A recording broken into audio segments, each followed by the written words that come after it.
Charles Wallingford back again, and today we're going to go over another subscriber watch collection. I haven't done a subscriber watch collection in some time, and it is an absolute honor to do this. And this is from one of my subscribers, George.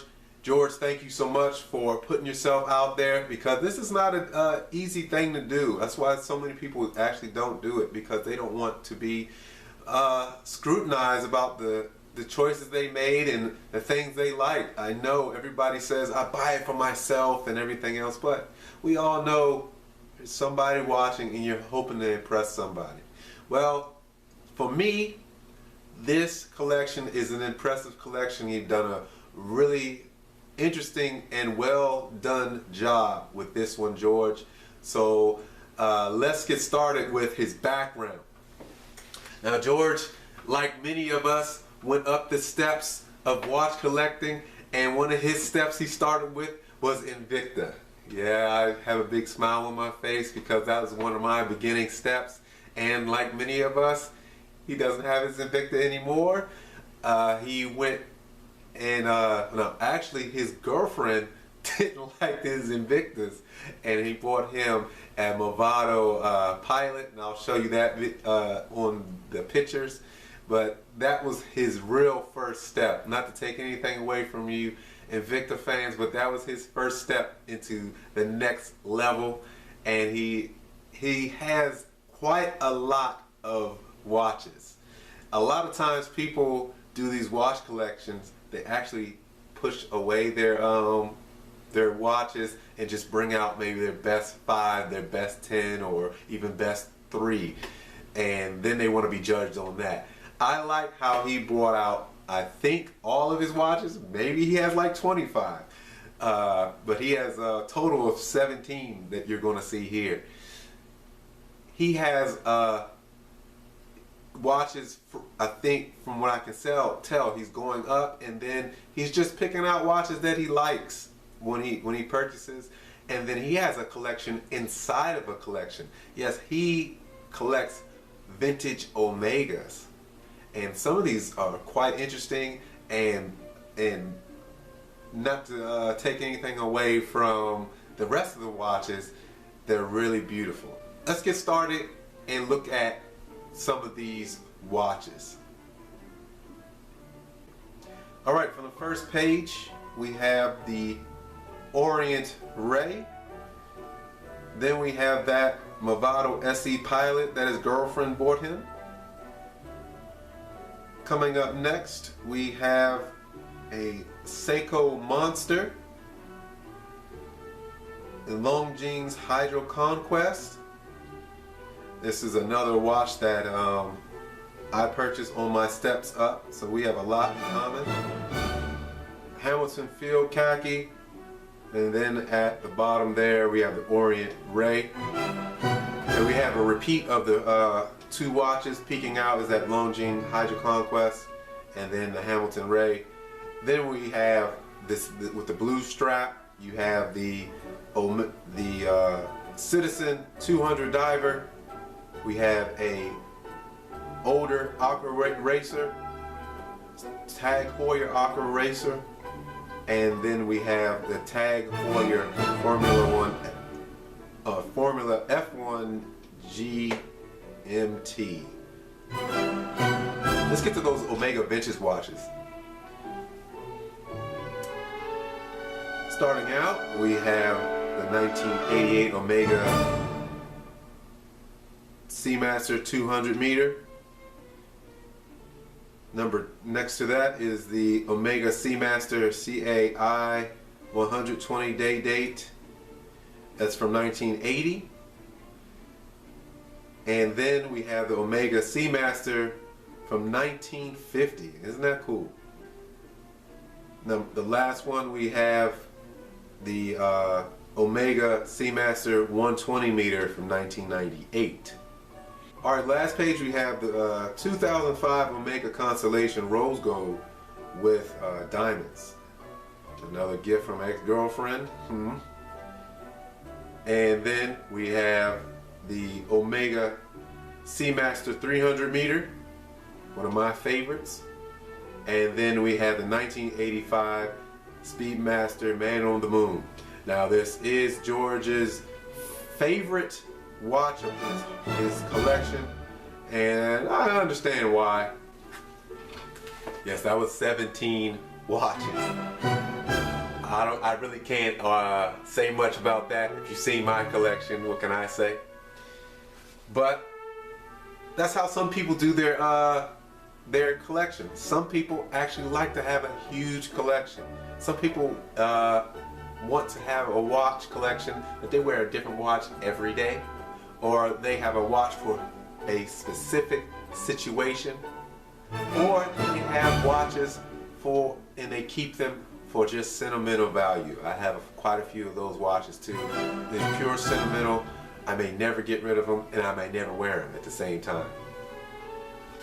All right, let's go with George's grade. What did he earn? What points did he score?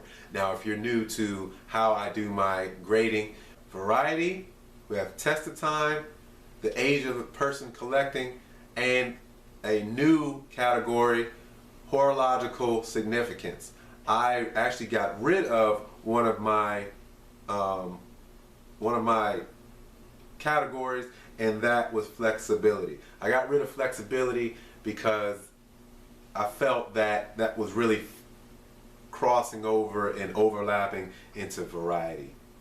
If you have a large variety, you most likely could have good flexibility for the most part. So I got rid of got rid of flexibility and went into variety. Flexibility really would matter when you have a very, very small collection, maybe a collection of 3 or something like that. Let's get into it. Got my notes here, and we're gonna go over number 1, variety. His variety is actually pretty good, of course, because he has 17 watches. There's a lot to choose from. A lot of his watches look pretty dissimilar, and a lot of times when people have these watch collections, sometimes their watches actually look like each other. And even with having so many Seamasters, as you saw, those Seamasters looked different. They looked very different, and I have to commend him for that. He is going to get a score of 24. Now, the score system, it's a total of 100 points for a perfect score. He's going to get 24 points for this particular, so you top out at 25 for each category. He's going to get 24 points. Only reason why he didn't get the full 25, I didn't have the wow. How'd you get that? A 24 says, whoa, that is awesome. 25 is, I can't believe you have that. I can't believe. It's just amazing. Test of time. Well, he has a collection of watches that already are a special collection. Only thing stopping him from getting, because he received a 23, stopped him from getting a 24 or 25 is the fact that some of those watches may not be as interesting later on in the years, and that's pretty much it. Just won't be as at later time. I don't know how important those watches will be, but as a 23, believe me, if you have a 20 anything, that's very good. The next category, age. At 35, he's right on par for where he should be, or I should say he's above. Yeah, he's above where he should be. He is doing very well at this point. George, you should be absolutely proud of that collection, and I'm not sure where you've come from, but I can see from what I can pull out, especially the progression of watches, you have worked your way up to an absolutely refined watch collection. 23 points. Horological significance is a category I just started. He's the first one to have this grade or portion of my grade, and he actually helped me get to this point because this is not a collection of a newbie or what have you. This is a collection of a experienced collector. Now, experience doesn't mean he has been collecting for years upon years, but his collection is more, I say, more sophisticated. And a sophisticated person, especially watching this channel and watching channels like mine, these are sophisticated watches, and horological significance is something that plays a part in a sophisticated watch collector's choice in his watches. What did he receive? He received a 23.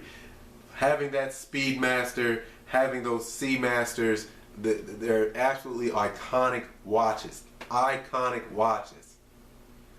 Those watches, I know horological significance can actually go and test the time, but they're doing something, they did something different. It did something absolutely significant in the world of watches.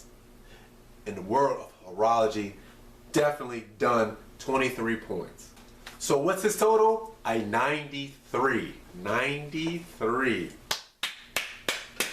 Great job. I'm proud of you. I know you're proud of yourself. I'm pretty sure a lot of your fellow viewers and subscribers will say the same thing. Very nice. I really, really love the fact that you are collecting those vintage watches. How can you improve this collection? Just keep rolling with what you're already working with. If it's not broke, don't fix it. I say go one side with the other. One side is get a newer Seamaster, not necessarily a brand new, a newer Seamaster. Seamaster Planet Ocean GMT. It's like this one. How about the vintage Omega Seamaster Jedi 145.024? How about that?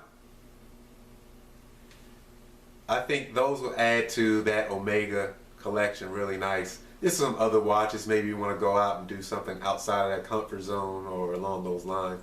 But that, from what I see, and I always try to think about watches that won't go away from how that person feels about their collection, what they prefer to have, and to me that would be a good watch for that collection. Alright guys, I hope you like that collection. If you're interested in having your collection reviewed by Charles Wallingford, please just email me at charles.wallingford@gmail.com, and I'll be happy to review your watches. Actually, like I said before, I would be honored to review your collection. George showed you how he spent his money. I'm pretty impressed. That's how you should spend your money.